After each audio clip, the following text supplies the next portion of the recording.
जवळ घ्या हां सगळे घेतले का बोला आणि पण तेवढं घरी मला पहिले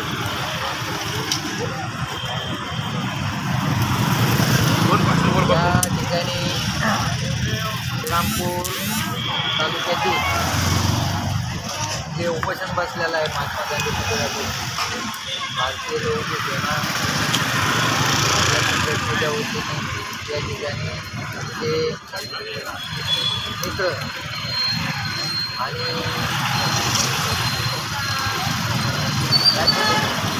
राष्ट्र सचिव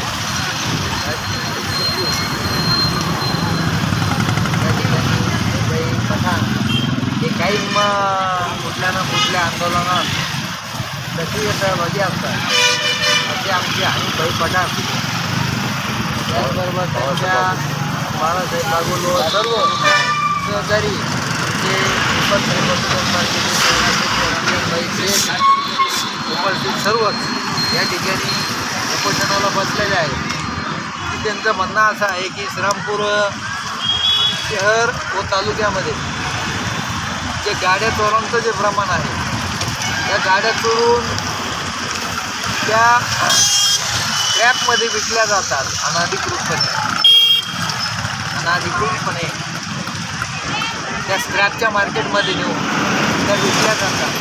त्यामुळे त्याला वेळेचा आवार घालून प्रशासनाने त्यांच्यावर कारवाई करावी अशा मागणीसाठी बाई व त्यांचे सर्व सहकारी या ठिकाणी उपोषणाला बसलेले आहेत.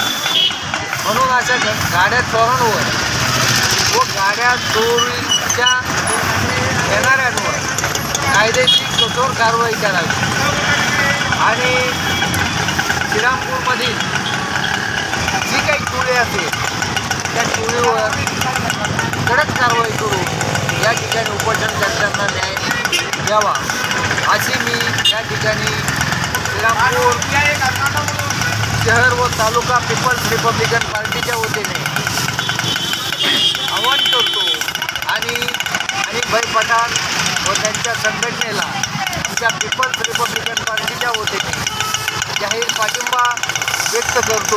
आमचे शहराध्यक्ष रमजानभाई यांच्याही वतीने या ठिकाणी या आंदोलनात जाहीर पाठिंबा देतो आणि जे कोणी असतील हे जे चोरीच्या गाड्या घेणारे यांच्यावर त्वरित कारवाई करून प्रशासनाने आंदोलनकर्त्याची दखल घ्यावी असे मी या ठिकाणी आवाहन करतो. इथेच थांबतो. जय भारत, जय महाराष्ट्र, जय हिंद.